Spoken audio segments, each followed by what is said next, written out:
Welcome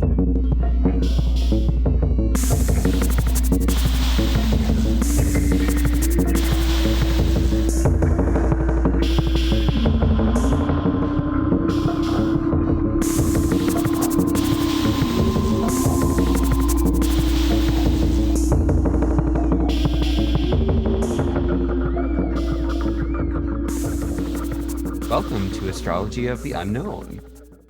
A true crime astrology podcast. I am your host, Joseph Mulholland. And I'm your other host, William Holloway. And if you hear stuff in the background, I have my windows open and it's like kind of a stormy, muggy night in Baltimore. So you hear some street noise, but it's okay. That's what we're doing. That's what we're doing out here in these streets. How are you doing?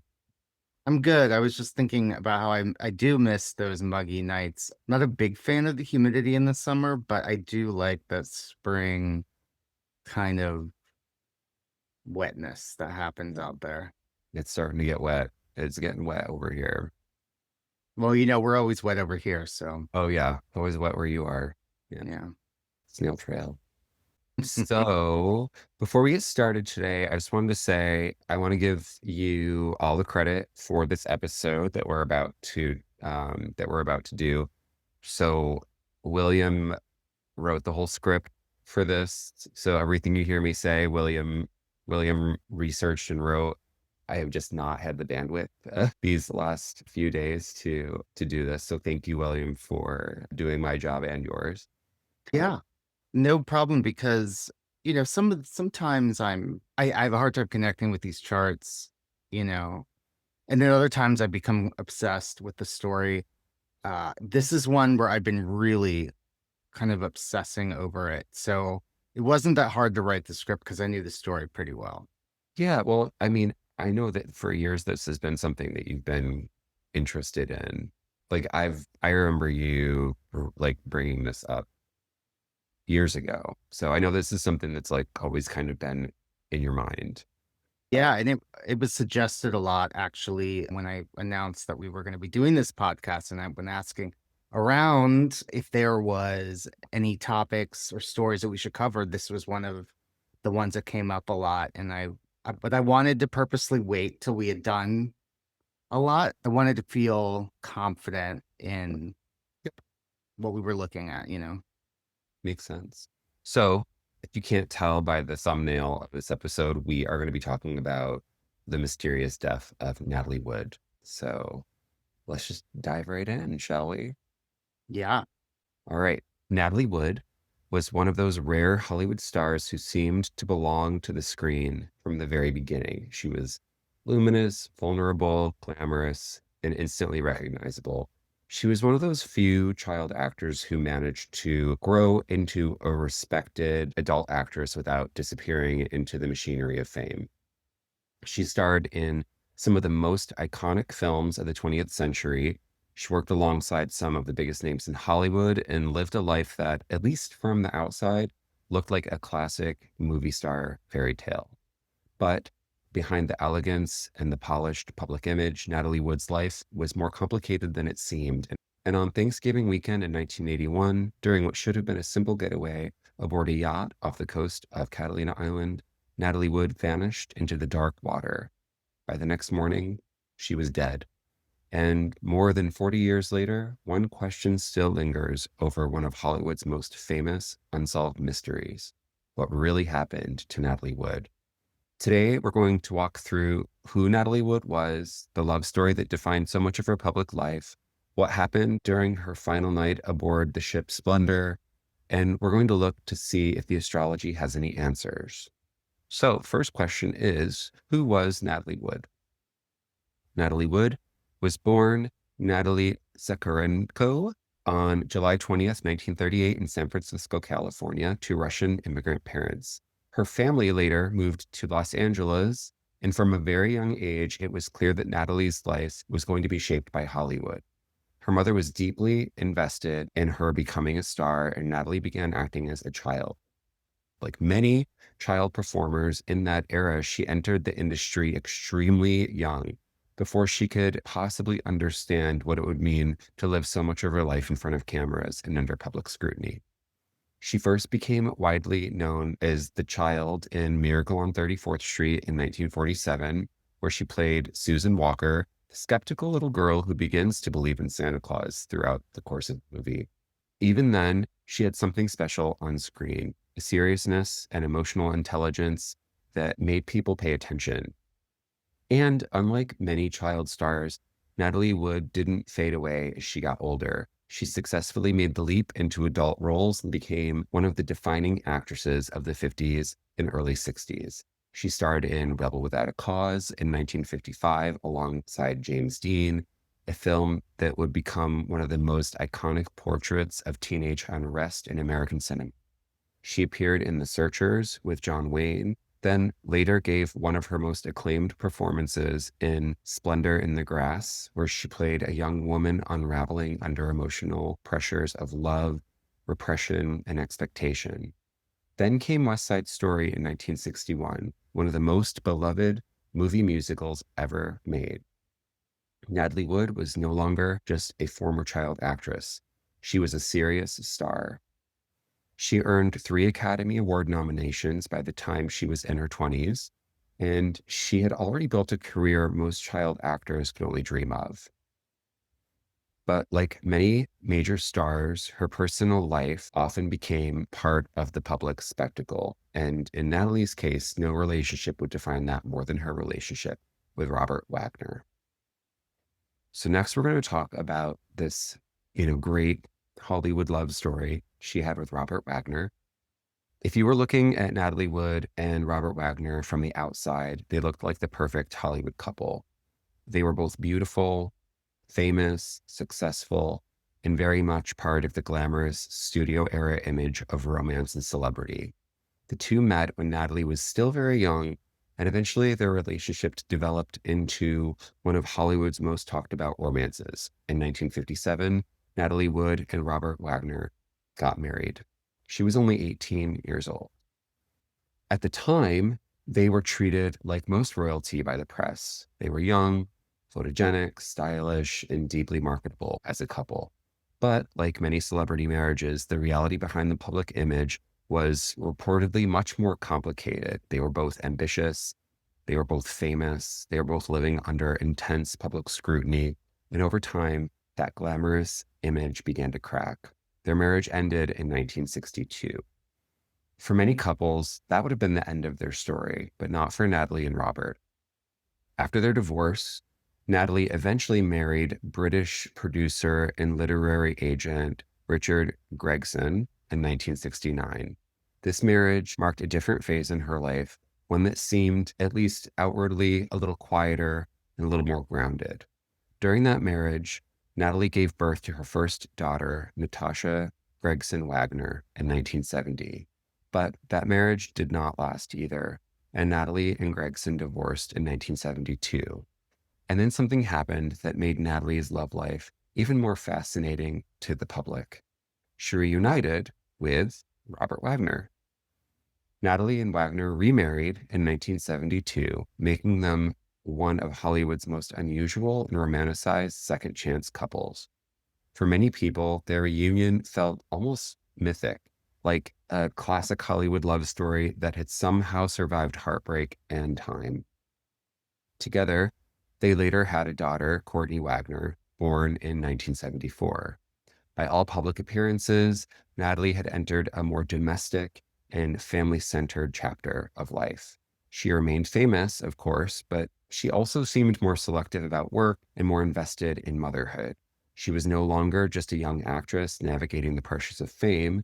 She was a wife, a mother, and an established Hollywood figure. But in the fall of 1981, Natalie Wood was also in the middle of a professional return of sorts. She was working on a science fiction film called Brainstorm, co-starring Christopher Walken. And it was during that period that she took the Thanksgiving weekend trip that would become the setting of her final hours. In late November 1981, Natalie Wood, Robert Wagner, Christopher Walken, and the captain of Wagner's yacht, Dennis Davern, were aboard the yacht Splendor near Santa Catalina Island off the coast of Southern California. At first glance, it sounds like the sort of glamorous weekend that old Hollywood was built on: stars, a yacht, the California coast, a holiday weekend. But by the end of the trip, Natalie Wood would be dead. On Saturday, November 28, 1981, the group spent time aboard the yacht and eventually went ashore to Doug's Harbor Reef restaurant on Catalina Island for dinner and drinks. This part of the story is one of the clearest and least disputed. They had dinner, they drank, and later that evening they returned to the yacht. That's where the story becomes murky.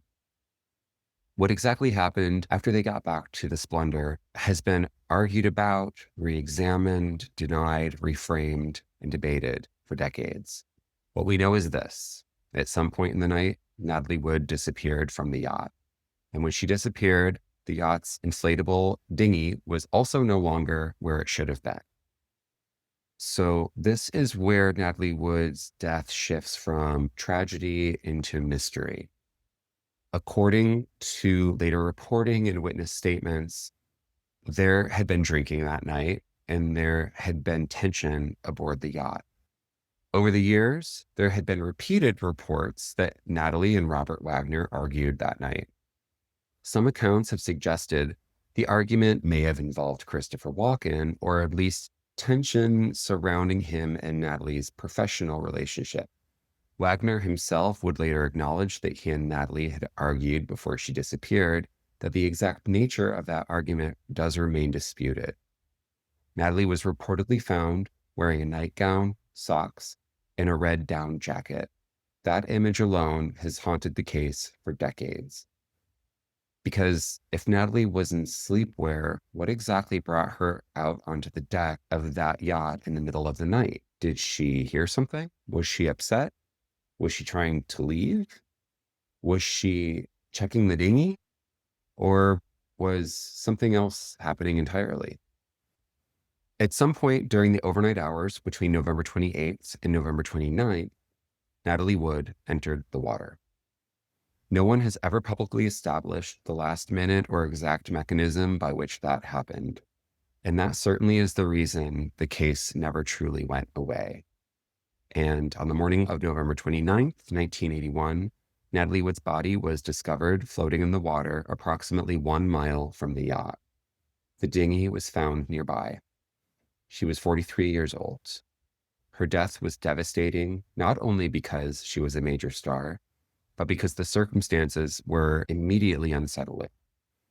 This was not a straightforward, easily understood death. Questions surfaced right away. Why had she been outside? Why had the dinghy been loose or missing? How long had she been gone before anyone fully realized that she was missing? And what had happened aboard the yacht in the hours before she disappeared? Still, after the original investigation, Natalie Wood's death was ruled an accidental drowning. The basic theory was that she may have tried to deal with the dinghy, slipped, fallen into the water, and been unable to save herself. This was the official answer, but for many people, it felt like an incomplete one. So why are people still questioning it decades later? One reason this case stayed alive for so long is because the official explanation left too many uncomfortable gaps.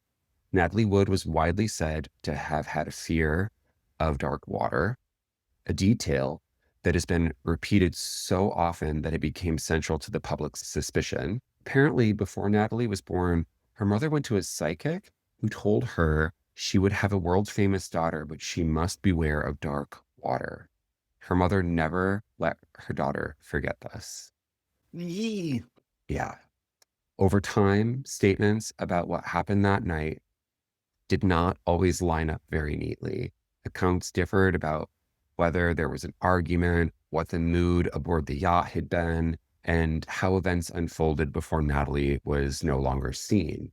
And that's often what keeps old cases alive. Not always one shocking piece of evidence, but a pattern of things that don't quite fit together very cleanly. and I didn't even know this, but in 2011, the case was reopened.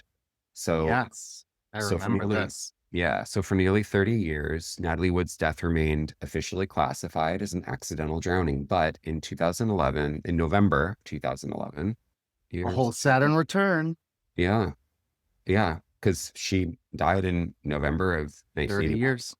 Yep. So 30 years later, to the month, that all changed. So on November 18th, 2011, the Los Angeles County Sheriff's Department officially reopened the investigation into Natalie Wood's death. Authorities said they had received new incredible information that warranted another look at the case.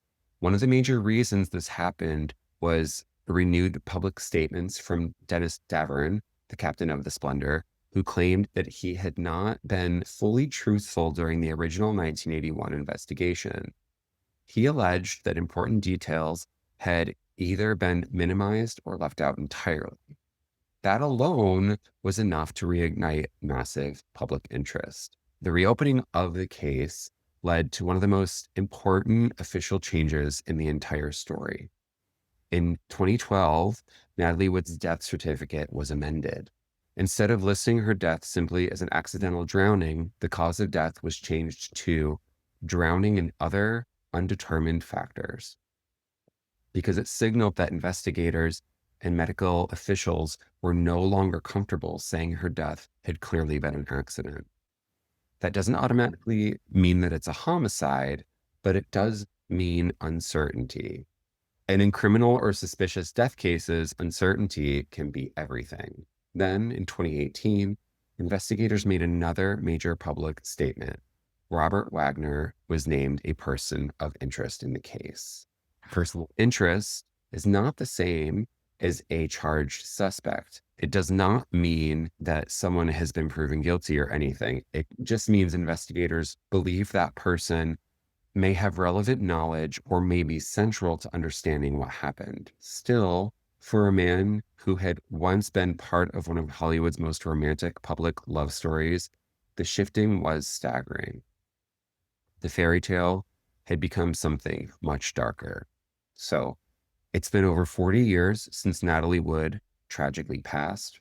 Robert Wagner is still alive at 96 years old. Yeah. His children stand by him and his story. Natalie's sister, Lana Wood, does not. She shifted her view when the case was reopened in 2011. So, could we get a deathbed confession from Wagner in the near future? Are we ever going to know what really happened?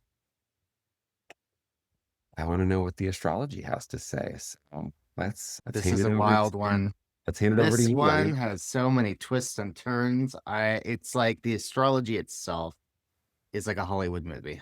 Yeah. Like it's wild. And over the years I've changed my mind many times.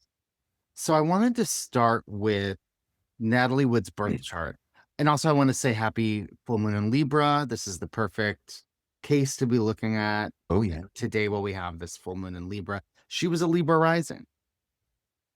Oh nice. Yeah, so she was a Libra rising, meaning that Venus is the ruler of the first house, and it's in Virgo, and in the 12th house, co-present with Neptune, which is interesting. I'll come back to that shortly. Hmm. And then we have her sun in Cancer, conjunct Mars in Cancer. There's so much right here. Something that was not in the bio as much, but I want to emphasize here was that her mother was, like many stage mothers, very dramatic. She had wanted the attention on herself. Sounds like her mother was like kind of like she would fake illnesses for attention kind of thing, Oh. which just feels very like Mars and Cancer, like, Cancer being like the mother figure. I mean, obviously the mother is also represented by her Taurus moon in the 8th house. She was very superstitious, apparently. She probably had some psychicness to her, or at least she had interest in it, right? I mean, she went to that psychic that told her Yeah. that Natalie, well, she said, your second daughter is going to be world famous, but she needs to beware of dark water. And so, she was telling her this all the time. She was like, she grew up with this knowledge, and that's why she was afraid of dark water. I'm surprised that she even like went out on a yacht. Right. The pictures, the amount of pictures of her in water that exists is kind of wild. Like, she loved her pool. She loved being on that boat. There's so many pictures of them on their boat. So clearly she did like water, but Yeah. to an extent. But to the extent that she would go out in the middle of the night, even if the dinghy was making a noise, I don't know. But Yeah. like I said, we'll get back to that. Also, her moon square this Jupiter, it just kind of speaks to her mother being a little over the top, being a bit of a nuisance. Gotcha. Yeah. And also, but the thing that stands out to me the most about her chart is what's going on in her 12th house. She's got her Venus in the 12th, she's got Neptune in the 12th. And Venus being like one of the most important parts of the chart, and it's in the hidden house. You know, when you see Venus in the 12th, it can often be, I've seen people who grew up in cults or in very controlling situations where they don't really have a lot of say Mhm. in what they want to do in life. Like, they're just kind of being told. I've also seen like abuse. People that are in abusive relationships are hiding something about their relationship. They might be hiding something sexually that they're into. So Mm. like, I've seen people who are like, you know, came out later in life, or their coming out was a really big deal. And so Yeah. like this thing with like hidden sexuality. And she was being controlled behind the scenes. She didn't have a lot of control. I wrote down some quotes from her daughter because they just spoke to the chart. Her daughter said she was private property but a public person, which just seems very fitting with this, her Venus being hidden, but then her sun and all this public stuff, right? You can see it's almost like she's held up by her mother right here, like she has no choice. I just thought that was kind of striking. Interesting. Yeah, and also just like the 12th house, dark water, Venus. I mean, well, yeah, Venus and Neptune are right there. It just feels like, and Neptune is square Uranus. I could Yeah. see like freak accidents with water, right? So the chart itself, I mean, because, she lived a short life, but it speaks to her death in here, I think. Another thing about this Venus in the 12th, and that I mean, the documentary, I watched a few, but this one I watched was only a few years ago, and they really glaze over the fact that when she was 15, and started filming Rebel Without a Cause, she had an affair with the director who was 43. Oh. Yeah. They would meet at the Chateau Marmont all the time. It was like a known thing. Oh wow. It just made me wonder if that, did she sleep with her director sometime? I mean, she grew up in the system where that was very normalized, Yeah. you know. Another thing about this Venus, again, like this important planet in her chart, um, and this is something else her daughter said, was she was screaming from the inside. No one could hear her because she was owned by the studio. And so she even attempted suicide in the mid 60s. Oh really? Yeah. Oh, I didn't even realize that. Yeah. Wow. Um, yeah. So behind the scenes, like she really was not happy at certain points. At certain points, for sure. She was happy with her family, though. And so I think that's why she really did scale back in the 70s and early 80s. Another thing about this, before we look at the actual event chart, Sure. is that in 1981, she was having an eighth house year, which is the house of death. Mhm.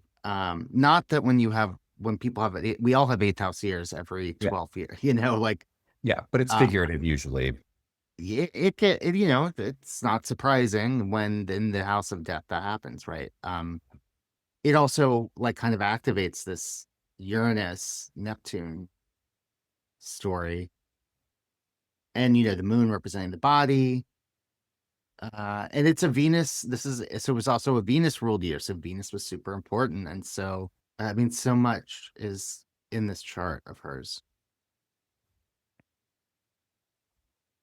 So Interesting. let's first look at the transits of that night over her chart real quick, Okay. to point out a few things. So the night of her death, Mars was conjunct her Neptune.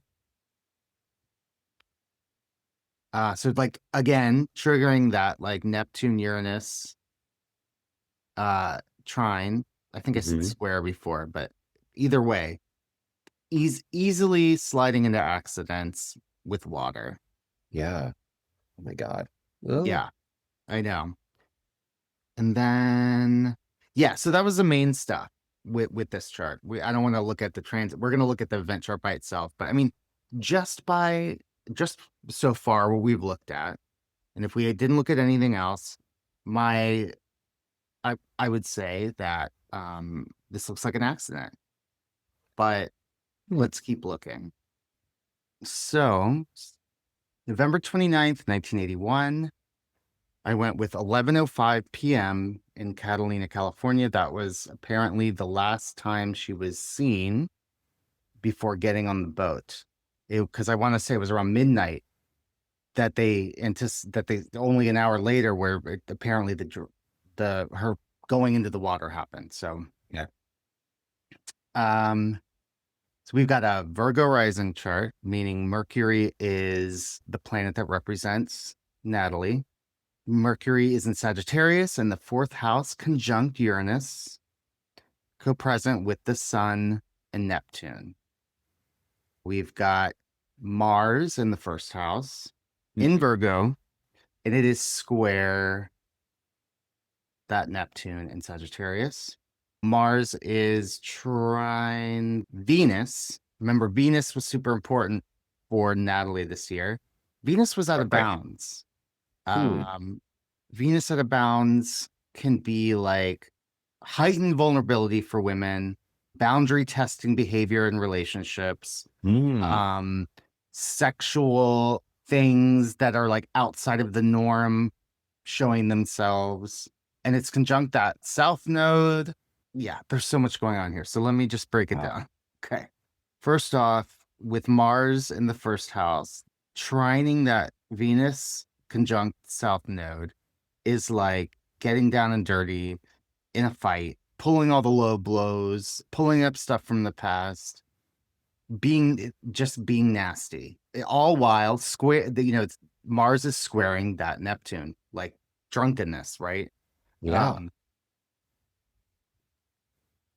the moon, which is, remember, the secondary signifier for the victim, and it is in the fifth house, and it is squaring Saturn.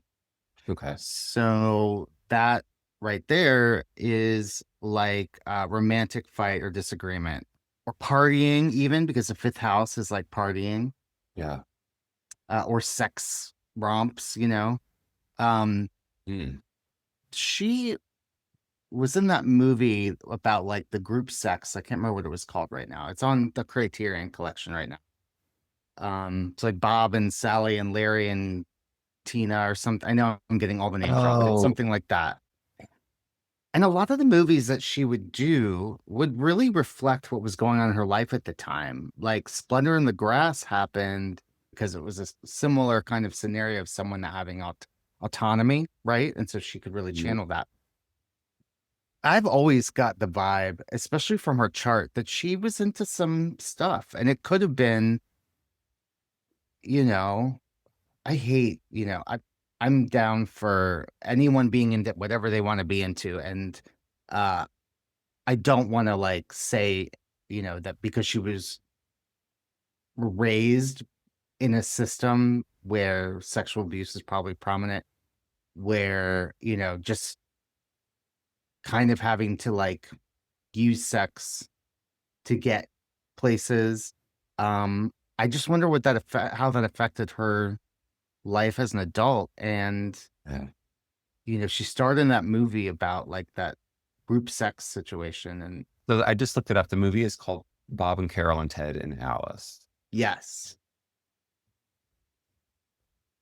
Yeah, I just feel like Well, with also just beast like yeah, in Hollywood, there are things happening that I right. don't think that I don't think your normal everyday person is even like remotely aware of the kinds of things that are happening behind the scenes. Like For sure. All kinds of stuff, you know? I don't think movies like Eyes Wide Shut, I don't think that movies like that are fiction. I think it's more of like a documentary and like hiding in plain sight, to be perfectly honest with you. Like I think that there was some like I think there are some creepy, crazy things happening in Hollywood for sure. Absolutely. 100%. Yeah, and I mean, And if you grow up in that and that's all you know, like we said, she was one of the very few child stars that was able to transition into being an adult actress and a successful movie star into her adulthood. So like I'm yeah, sure she either saw or witnessed or experienced things that like she probably had to compartmentalize throughout her life that like came out in weird ways as an yeah, for sure. 100%. Yeah, and that's what I was trying to get out. I didn't wanna sound like I was, like, kink shaming, but, No, no.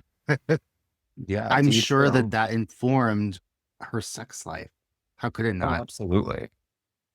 I wanna go back real quick to make sure that I covered that. The planet that represents Natalie is this Mercury in Sag, and it's conjunct Uranus, and that just makes me not only think of, like, possible accidents, but shocking language. Mm, Uh, saying things to provoke, like, something about, like, because also, like, Mercury and Sagittarius can be a little bit long-winded. I just feel like, going the distance with your words, there's clearly language is a part of this story yeah. and words that were used. And possibly maybe information, maybe something was revealed and that started that fight. But it just feels like drunkenness, provocation, you know? Being drunk on a boat is never a good, that's like never a good, being drunk and angry on a boat is like never a good combination. Never. Yeah, and so, yeah, Venus out of bounds, like I said, it correlates with boundary testing behavior and relationships, heightened vulnerability for women. That Venus in Capricorn is conjunct the South Node in the fifth house. It's again taking the low road. Sexual rejection is another thing I thought of too. Mm. Betrayal of some kind. Hmm. Now let's look at the descendant, which represents the perpetrator, if there is one. And the descendant is in Pisces. So Okay. Jupiter is the ruler, and Jupiter is in the third house of, and it is in Scorpio. So Jupiter also rules that Neptune and Sun and Mercury and Uranus, all this right here. Mhm. So Jupiter's super important. But it's Scorpio that's on the cusp of the fourth house. So it's Scorpio rules this house ultimately. So the Mm. Mars is in charge of the fourth house. And again, this is the lowest part of the chart, and it's Scorpio, which is a water sign. And I just think like the dark waters, like all Well, I the was going to say yeah, Scorpio is a water sign and it can get kind of dark. murky, right? Things Yeah. get murky. Yeah. I mean, exactly. So, Scorpio moon, it can get kind of dark in here. mm-hmm, absolutely. Something that's interesting about a Pisces descendant is that it can indicate a person who doesn't remember what they did, or they could appear as a victim themselves, Hmm. or is it the ocean? Because Pisces is related to water and Jupiter is, uh, the original ruler of the oceans, you know. We think of Neptune, but really Jupiter was the original owner before we even knew of Neptune. So there's a version of the story so far where it could be an accident. But we got to look at the fixed stars and the asteroids. Oh yeah, let's look at those. Yeah. And then after we do that, I want to look at Robert Wagner's chart for a minute. Okay. Because his chart lines up with some stuff too, but I want to look at it after we look at the fixed stars and asteroids. So, conjunct the moon, these are the fixed stars. So, conjunct the moon, which is square that Saturn, is a fixed star called shellac. And that suggests artistic ability, sexual adventures, Oh, possible disgrace, and risk of violent death. So this is conjunct the moon, which is, a signifier of Natalie. So it's Oh. talking about her artistic ability, being sexually adventurous. So it totally went along with my idea that that was like she was kinky. She just that's okay. No, it is. It's okay. It's just funny. It's just yeah. Yeah, possible disgrace. Like, was someone threatening to out somebody about something? Like, right? Yeah. Then we have conjunct Venus, in the south node is a fixed star called Peacock. And Peacock is associated with the love of showiness and pomp. So, was it? I mean, we had two men and a woman. So, as far as I know, it was you had. I don't know if the guy like manning the boat was hanging out with them as much, but I know for sure that Natalie and Christopher Walken and Robert Wagner were all hanging out. According to Robert Wagner, it was him and Christopher Walken that got in a fight Oh, because Christopher Walken was trying to tell Robert Wagner what Natalie needed to do with her career. And he felt like that was overstepping boundaries. And like he was talking about it like he was her man or something. I don't know. It like turned it, that was his version, but there was clearly more to it than that. yeah. I don't feel like that alone is enough to cause whatever it is that happened. Yeah. But it did make me think of the pompousness of their actors, right? Yeah. All right. So, conjunct Mercury and Uranus in Sagittarius is a fixed star called Delta Scorpii. So it's like Scorpio, but with two eyes at the end. Hmm. And this indicates skill in uncovering hidden matters, especially when there is a strong Uranus and Mercury influence, which there is. Yeah. So did she uncover something that led to the fight, or was there something uncovered about her that started the fight? Interesting. Yeah. Now, conjunct Neptune is a fixed star called Lesath, Lesath. And this denotes peril, immorality, argumentative tendencies, and lack of scruples. Huh. Yeah. And then conjunct Mars in Virgo in the first house is a fixed star called Denebola, and it can signal murder committed in a moment of madness. Damn. Yeah. These fixed stars and asteroids are like I'm not fucking around. They do not fuck around. Crazy. So now for the asteroids. At one Sag, so conjunct Uranus and Mercury again down here. So we've got Mercury, which represents Natalie, is the asteroid Bam, which indicates sudden events, violent outbursts, violent over the top words being said. Which would point to like someone uncovering something or somebody like or being really cruel, right? Like, yeah, just being really mean.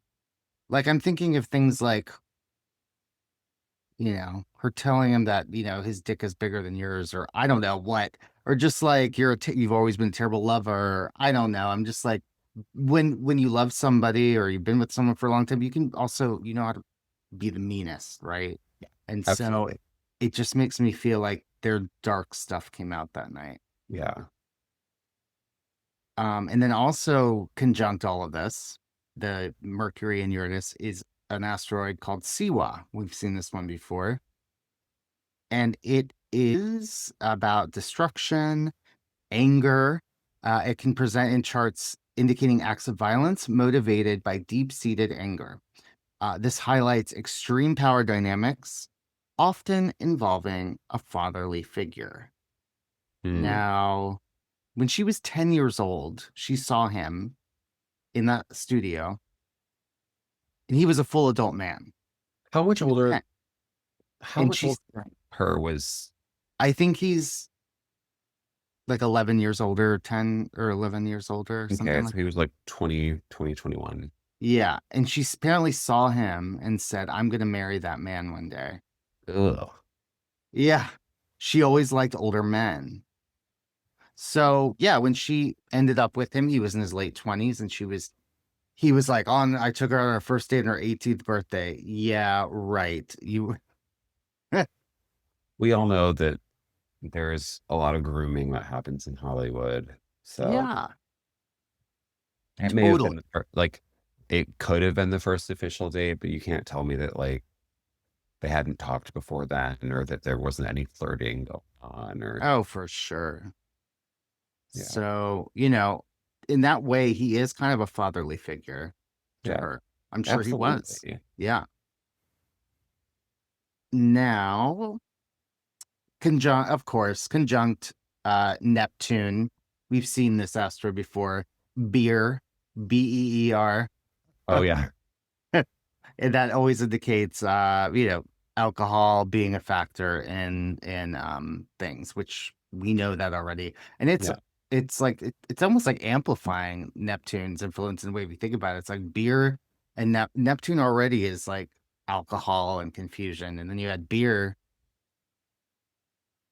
That's a lot. And they were. I mean, he even admitted being high. I don't know if he was just like smoking weed and drinking, which is enough It's enough. to Yeah. get you completely out of your mind. But it was 1981. I mean, could have been all kinds of other things going on in there. Yeah. It was a wild time, and especially if you were an elite of Yeah, some sort, like an actor or, someone with money and access to those kinds of things. Like who knows what was actually on that yacht. right. Now for the final two asteroids that are both conjunct the descendant, which is 4 degrees Pisces. Hmm. The first one is called Flood. Oh God. Yeah, it is exactly conjunct the descendant. Uh, and this can indicate drowning, emotional flooding as well. It can indicate someone out of control with their emotions, despair, experienced by either the perpetrator or victim. So, despair being a big part of this. It can also indicate someone trying to escape their problems, suffocated by their environment, or running away, leading to tragic outcomes. Wow. But then there's another one that is another asteroid that is conjunct, and I don't know any other way to say this. Clydia, uh,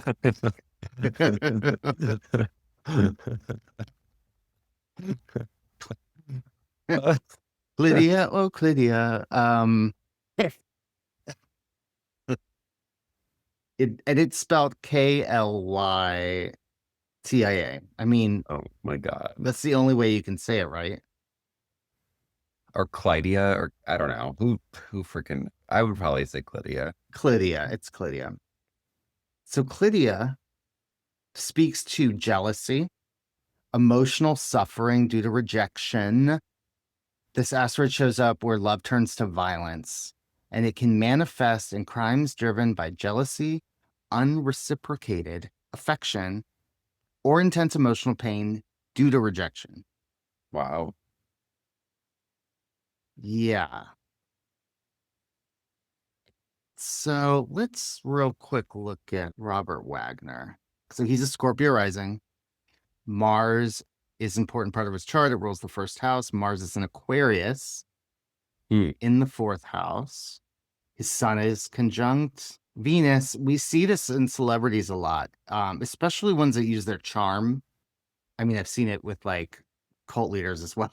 But I mean, Dolly Parton, Betty White, so many people. Someone's going to seem cheery all the time, but that does not necessarily mean that everything's okay, right? But and in every documentary, he's just like everything was great. Everybody was happy. It was the best of times all the time. And I'm like, that's just no. Yeah.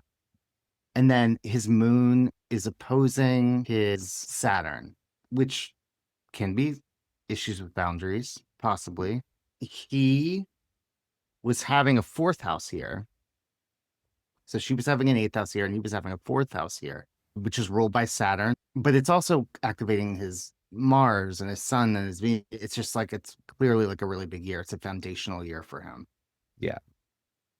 Now let's look at the transits of that night over his chart. So transiting Venus and Capricorn, which is conjunct the South Node, was conjunct his Mercury. Hmm. And trining transiting Mars. That puts him in this story. He's connected to it, and it just feels like he's the one saying awful things. You know, Yeah. maybe not her, maybe it's him. Hmm. The sun was opposing his Jupiter in the eighth house, so highlighting death and dark stuff. Also, Saturn, which was his ruler of the year, was square the moon, and loosely square that south node in Uranus conjunct his Mercury. This is like violating boundaries. This is like beyond the pale. Yeah. The worst of him was Like, coming out that night. I really yeah, believe maybe he that. was just like poking at her. Yeah. Well, or Oh. Rupert's butt is in the frame right now. But hi, Rupert. Like he's just walking around. Oh. Yes. So, he could have been expressing his darker sexual side or taking jealousy to an extreme and becoming overwhelmed emotionally. I'm leaning on jealousy. I want to look at her chart one more time because let's look at that Venus in a different light now because Okay. with everything we've looked at, well, I just feel like it's different now. So there's just a lot of stuff going on in her eighth and 12th house. Sometimes the things in the 12th house can be about our hidden enemies. Mm. What if that Venus is telling her that her own lover was a hidden enemy in her life, right? Oh, well, I mean, that would explain, you know, why they got divorced and then remarried. Like, Well, and during her first marriage, a neighbor says, and he was 12 at the time and apparently was told to not talk about it. And he spoke about it many years later. He said that he remembers distinctly a next door neighbor was Natalie Wood, and he woke up to her banging on the door in the middle of the night. This was during their first marriage. mhm. And she came to the door, and he just remembers her saying, "He's trying to kill me." And he said that she just stayed there that night and went back the next day. And when, her sister, Lana Wood, when Natalie told Lana that she was remarrying Robert, Lana was surprised. And Natalie said to her, "Sometimes it's better to be with the devil you know than the devil you don't." Oh boy. Yes. So, Yikes. conclusion is